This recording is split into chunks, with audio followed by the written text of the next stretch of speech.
Well, before this is over, yes, it's going to be the worst in my lifetime. In 2008, we had a problem because of too much debt. Since 2009, the debt everywhere has skyrocketed. So the next problem has to be the worst in my lifetime because the debt has gotten so much worse. But having said that, there's a huge amount of pessimism around right now. And normally when there's a lot of pessimism, something happens and people get happy for a short time. I don't know, this is not a prediction, but if there were peace in Ukraine, oh my gosh, the pessimism would disappear and stocks would go up. So something is probably going to happen. We're probably going to have one last rally, but that will be it, Appa. Then we're coming to the end of the line. Be worried. Watch Business Today.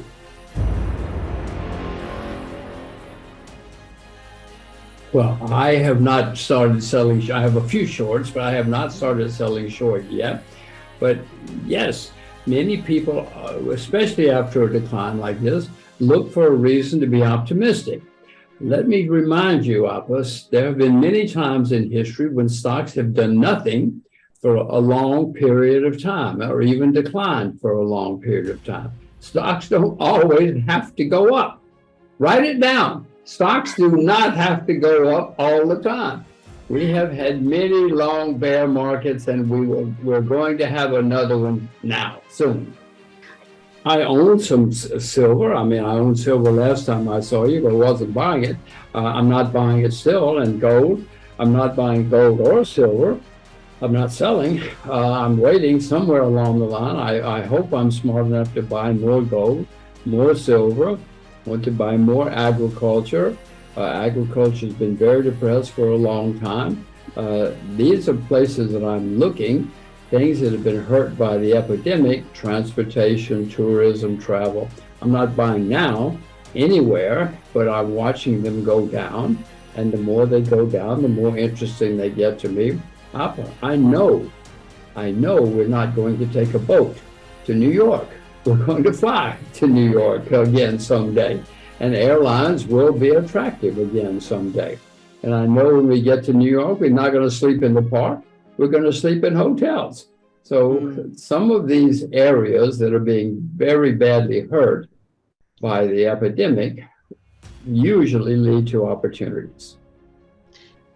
Well, it's both. It's certainly the recovery. Things were so bad, and suddenly people want to travel, and there are not many seats, not many employees, not many pilots. So yes, that's part of what's going on now. But it will lead to a basic change in the airline industry, because people have not been buying a lot of planes in the last few years because of the epidemic, for other reasons, but then exacerbated by the epidemic.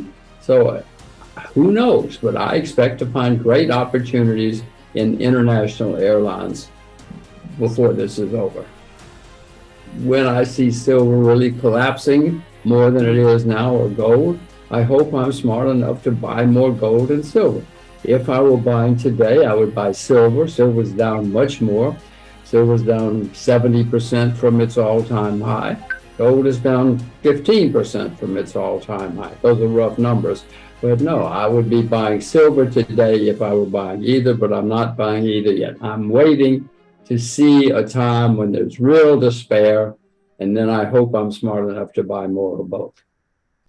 Well, I own a lot of U.S. dollars. I told you last time, the reason the U.S. dollar is a terribly flawed currency. America is the largest debtor nation in the history of the world, and it's getting worse every day. So now you're going to say, like a good reporter, you're going to say, why do you own dollars then? What's wrong with you? I own them because when there's turmoil, people look for a safe haven.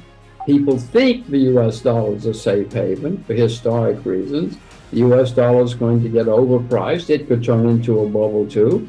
I hope I'm smart enough when that happens to sell my U.S. dollars. And your next question should be, well, what are you going to do with the money then? And I don't know yet. I wish I did. I will watch Apple on BT some more to find out what to do with it. I don't know. Theoretically, it would be the Chinese currency because it's so big. But the Chinese currency is a blocked currency. I can't just Yeah. go online and buy and sell it like I can the yen or the euro or something. So I don't know where I'm going to put my money.